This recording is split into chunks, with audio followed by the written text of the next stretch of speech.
Assalamualaikum warahmatullahi wabarakatuh. Hai, saya Ratia Suryaudina dari kelas 23B Pendidikan Bahasa dan Sastra Indonesia, Universitas Riau. Di video kali ini, saya akan membahas tentang teori psikologi sastra dan penerapannya dalam novel Berteman dengan Kematian karya Sinta Ridwan. Sebuah karya sastra selalu berkaitan dengan psikologi. Psikologi sangat mempengaruhi sebuah karya sastra, termasuk novel. Psikologi ini meliputi psikologi pengarang sebagai pencipta karya, psikologi karya sastra yang terdapat pada tokoh, dan psikologi pembaca sebagai penikmat sastra. Psikologi dalam karya sastra berhubungan dengan kejiwaan atau perwatakan seseorang. Melalui psikologi kita dapat melihat kejiwaan mulai dari pengarang, tokoh dalam sebuah karya, bahkan pembaca sebagai penikmat karya. Sebuah karya yang populer akan lebih mementingkan psikologi dari pembaca sebagai penikmat karya, sedangkan karya yang unggul tidak hanya mementingkan psikologi dari penikmat sastra itu, tetapi juga psikologi pengarang, tokoh, dan pembaca. Psikologi dan sastra memiliki keterkaitan yang sangat erat. Keduanya sama-sama berurusan dengan persoalan manusia sebagai makhluk individu dan makhluk sosial. Keduanya memanfaatkan landasan yang sama, yaitu menjadikan pengalaman manusia sebagai bahan telaah terkait dengan psikologi. Sastra menjadi suatu bahan telaah yang menarik, karena sastra melibatkan perwatakan atau kepribadian para tokoh rekaan, pengarang karya sastra, dan pembaca.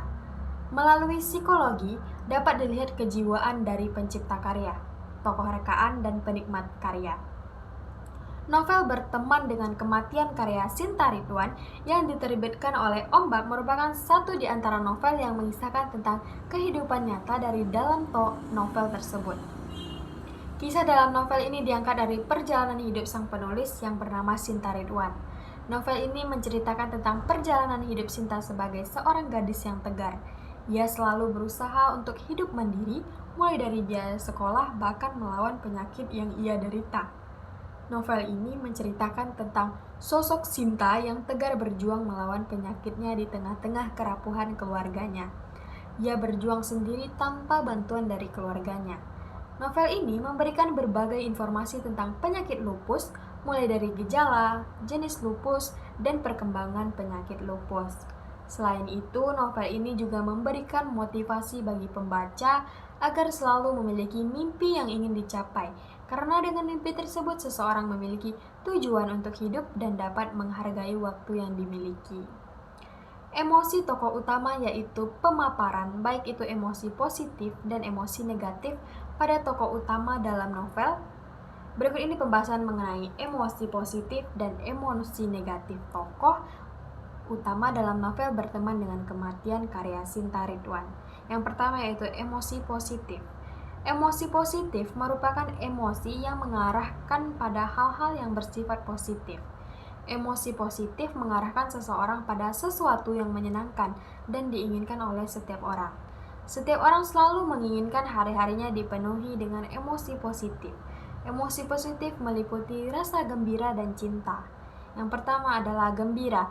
Gembira adalah ekspresi dari kelegaan, yaitu perasaan terbebas dari ketegangan. Biasanya kegembiraan disebabkan oleh hal-hal yang bersifat tiba-tiba atau surprise, dan kegembiraan biasa bersifat sosial, yaitu melibatkan orang lain. Emosi gembira mendorong perubahan suasana hati seseorang yang menyebabkan orang itu tertawa.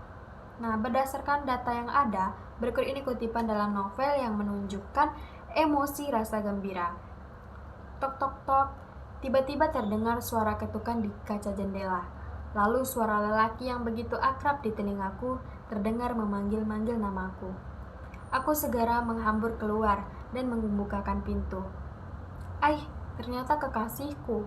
Adakah yang lebih menggembirakan dan membahagiakan selain kehadiran orang tercinta ketika kita sedang merindukannya? Selain senyum yang bertengkar manis di ujung bibirnya, dia juga membawakan a cup of cake dan sebuah surat dadakan. Aku langsung memeluknya. Nah, emosi rasa gembira dalam diri seseorang timbul karena adanya stimulus dari luar diri seseorang. Kemudian, stimulus itu akan menyebabkan terjadinya respon. Berdasarkan kutipan tadi, Sinta mendapatkan kejutan dari kekasihnya. Fuad memberi kejutan kepada Sinta dengan mendatangi Sinta di tengah malam untuk mengucapkan selamat berhari jadi. Selain itu, Fuad juga membawa a cup of cake dan sebuah surat. Berbagai kejutan dari Fuad inilah yang menjadi stimulus emosi rasa gembira Sinta. Sinta tersenyum dan memeluk kekasihnya sebagai respon emosi rasa gembira yang ia rasakan. Emosi rasa gembira disebabkan karena adanya rasa kelegaan. Hal inilah yang dialami Sinta. Ia merasakan kelegaan karena telah terbebas dari berbagai tuntutan seniornya saat masa orientasi mahasiswa baru.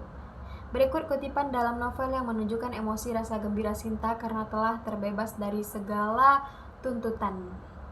Hal inilah yang dialami Sinta. Ia merasakan kelegaan karena telah terbebas dari berbagai tuntutan senioritasnya saat masa orientasi mahasiswa baru.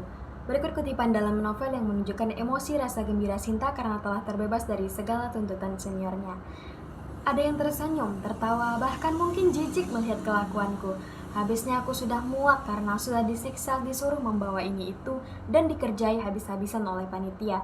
Dan saat itu adalah hari terakhir yang bebas melakukan apa saja. Jadi aku tidak dapat mengontrol diri. Ikut bernyanyi keras sekali hingga ada beberapa mahasiswa yang mengikuti, berjoget di depan. Aku merasa senang sekali. Sesuai dengan pendapat Sarwono yang menyatakan bahwa gembira adalah ekspresi dari kelegaan, yaitu terbebas dari perasaan dari ketegangan. Hal inilah yang terjadi pada Sinta. Ia merasakan kelegaan setelah terbebas dari berbagai tuntutan seniornya. Ia bisa menjalani hari-hari perkuliahan dengan tenang. Kelegaan yang dirasakan Sinta merupakan stimulus sehingga Sinta mengalami emosi rasa gembira. Kelegaan yang dirasakan Sinta membuatnya tidak bisa mengontrol dirinya sendiri. Ia bernyanyi sekeras mungkin pada saat acara akhir masa orientasi mahasiswa baru. Hal inilah yang menjadi respon dari emosi rasa gembira yang Sinta rasakan. Yang kemudian adalah cinta. Menurut Erich Fromm, rasa cinta berkembang dari kesadaran manusia akan keterpisahannya dari yang lain dan kebutuhan untuk mengatasi kecemasan karena keterpisahan tersebut melalui pembentukan suatu persekutuan dengan yang lain. Rasa cinta adalah perasaan kasih sayang serta pola simpatik yang menunjuk pada respon relaksasi, yaitu sekumpulan reaksi pada seluruh tubuh yang membangkitkan keadaan yang menyenangkan serta rasa puas untuk mempermudah kerjasama. Menurut Minderok, cinta adalah perasaan tertarik kepada pihak lain dengan harapan sebaliknya. Cinta diikuti oleh perasaan setia dan sayang. Prescott mengemukakan beberapa ciri rasa cinta, yaitu cinta melibatkan rasa empati. Yang kedua, orang yang mencintai sangat memperhatikan kebahagiaan, kesejahteraan, dan perkembangan dari orang yang dicintainya. Yang ketiga, orang yang mencintai menemukan perasaan senang. Dan yang keempat, orang yang mencintai berusaha melakukan berbagai upaya dan turut membantu orang yang dicintai untuk mendapatkan kebahagiaan, kesejahteraan, dan kemajuan. Cinta dapat berupa rasa cinta kepada sesama manusia, cinta kepada Tuhan, cinta kepada orang tua, cinta kepada benda atau binatang, dan lain sebagainya. Berikut kutipan dalam novel yang menunjukkan emosi rasa cinta kepada orang tua. Akhirnya ibu memilih sebuah kalung dengan bentuk dan desain yang sederhana. Karena masih ada sisa uang, aku meminta ibu memilih anting. Aku seringkali melihat ibu memakai anting imitasi di telinganya bila ada acara keluarga. Kasihan, lalu ia memilih anting yang panjang. Aku senang sekali. Air mataku leleh, air mata bahagia, apalagi ketika ibu memelukku dengan lembut sambil berbisik lirih. Terima kasih, Nak. Sungguh aku sangat bahagia. Kenangan yang indah, bahagia. Rasa cinta yang dimiliki Sinta kepada ibunya membuatnya berusaha untuk membuat ibunya senang. Ia seringkali melihat ibu menggunakan perhiasan imitasi setiap ada acara keluarga. Maka dari itu, Sinta berusaha untuk bisa membelikan ibu perhiasan emas. Ia menyisihkan uang yang didapatkannya dari bekerja untuk membelikan ibunya sebuah kalung dan sepasang anting. Hal ini sesuai dengan ciri emosi rasa cinta yang dinyatakan oleh Prescott, yaitu orang yang mencintai berusaha melakukan berbagai upaya dan turut membantu orang yang dicintai untuk mendapatkan kebahagiaan, kesejahteraan, dan kemajuan. Selain cinta kepada orang tua, dalam novel ini juga terdapat emosi cinta kepada sesama manusia. Emosi rasa cinta kepada sesama manusia ditunjukkan kepada kekasih Sinta yang bernama Teddy. Berikut kutipan dalam novel yang menunjukkan emosi rasa cinta Sinta kepada sesama manusia. Aku menjadi sedikit feminim, begitu kata teman-teman yang memperhatikan perubahan penampilanku. Hanya karena aku memanjangkan rambut lalu layak disebut sebagai perempuan sungguhan? Dari dulu aku memang perempuan, tapi aku sadar aku mengakui perubahan ini banyak terjadi semenjak aku berpacaran dengan Teddy Trisavantar. Cinta dapat mengubah Sinta menjadi lebih baik guna kebahagiaan orang yang ia cintai. Hal ini sesuai dengan ciri emosi rasa cinta yang dikemukakan oleh Prescott, yaitu orang yang mencintai sangat memperhatikan kebahagiaan, kesejahteraan, dan perkembangan dari orang yang dicintainya. Sinta memiliki emosi rasa cinta kepada Teddy sehingga ia menjadi lebih baik dengan berpenampilan feminim untuk membuat Teddy senang. Sebelum berpacaran dengan Teddy, Sinta merupakan gadis yang tomboy.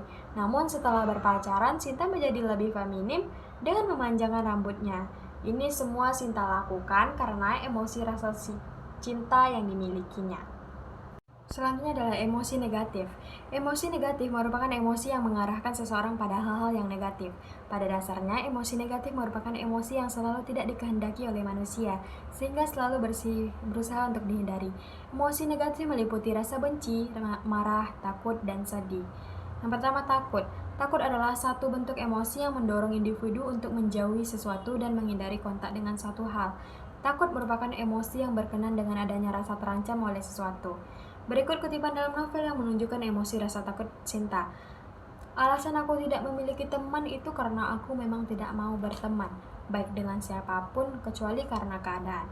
Misalnya satu kelompok atau satu panitia dalam kegiatan. Aku takut tersakiti oleh hubungan yang bernama pertemanan. Karena mengingatkanku pada zaman SMP, hingga pada akhirnya selama aku di SMU, aku putuskan tidak punya teman apalagi sahabat. Ketakutan yang dirasakan Sinta disebabkan karena hubungan pertemanan di masa lalu yang ia alami. Semasa SMP, ia pernah tersakiti oleh hubungan pertemanan. Hal inilah yang menjadi stimulus emosi rasa takut Sinta untuk menjalin hubungan pertemanan. Teman semasa SMP menjauhinya karena mengetahui ayah Sinta bekerja sebagai supir angkut. Sejak itulah ia memutuskan untuk tidak mau menjalin hubungan pertemanan dengan siapapun. Selanjutnya adalah sedih. Sedih berhubungan dengan kehilangan sesuatu yang penting atau bernilai. Pendapat lain menyatakan bahwa kesedihan yang berlarut-larut dapat mengakibatkan depresi atau putus asa yang menjurus pada kecemasan. Akibatnya dapat menimbulkan insomnia, tidak memiliki nafsu makan, timbul perasaan jengkel dan menjadi pemarah, serta menarik diri dari pergaulan. Ketika seseorang sedang mengalami emosi rasa sedih, ia akan lebih sensitif terhadap suatu hal. Berikut kutipan dalam novel yang menunjukkan emosi rasa sedih Sinta. Hari-hari setelah aku kehilangan kekasihku selamanya, puisi-puisiku semakin sering bertemakan kematian dan keputusasaan. Setelah kematian kekasihnya Teddy, Sinta menjadi gadis yang pendiam. Ia lebih sering menyendiri. Kini puisi-puisi yang ditulisnya tidak lagi bertemakan semangat, tetapi keputusasaan dan kematian. Kematian Teddy telah membuat Sinta tidak memiliki semangat dalam menjalani hari-harinya. Sesuai dengan pendapat Parkes menyatakan bahwa kesedihan yang berlarut-larut dapat mengakibatkan depresi atau putus asa yang menjurus pada kecemasan. Akibatnya menjadi pemarah serta menarik diri dari pergaulan. Selanjutnya adalah marah.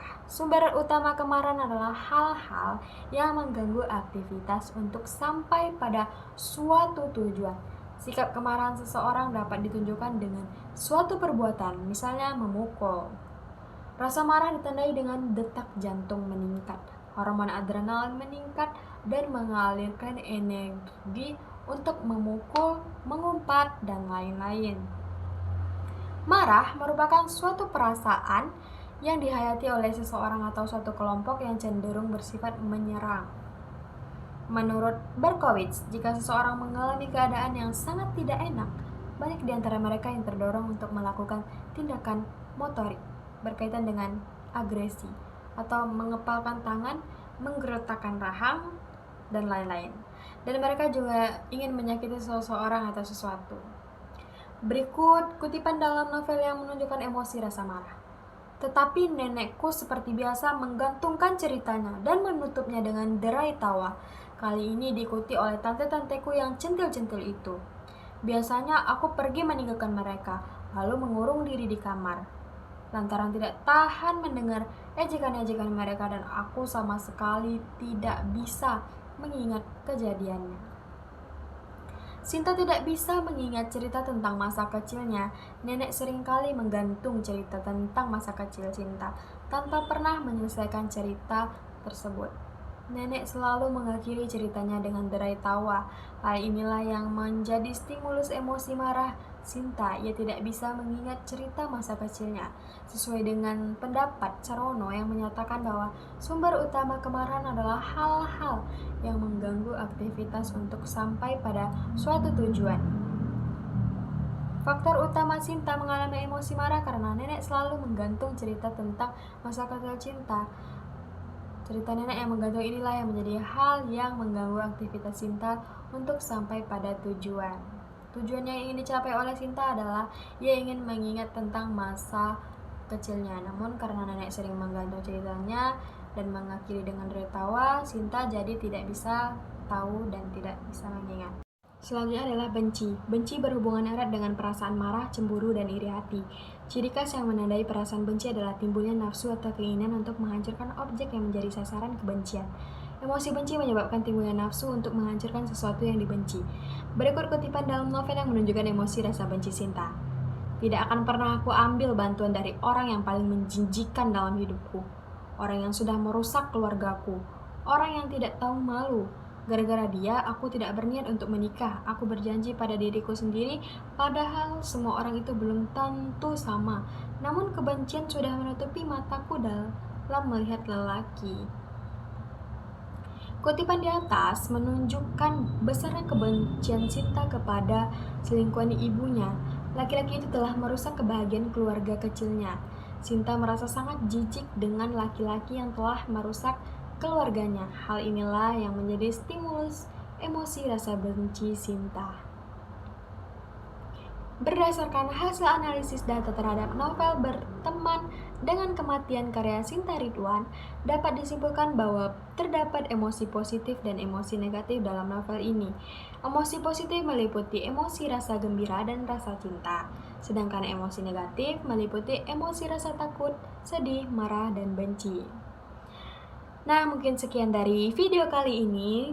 Lebih dan kurang saya mohon maaf. Saya akhiri dengan wabillahi taufiq wal hidayah. Wassalamualaikum warahmatullahi wabarakatuh.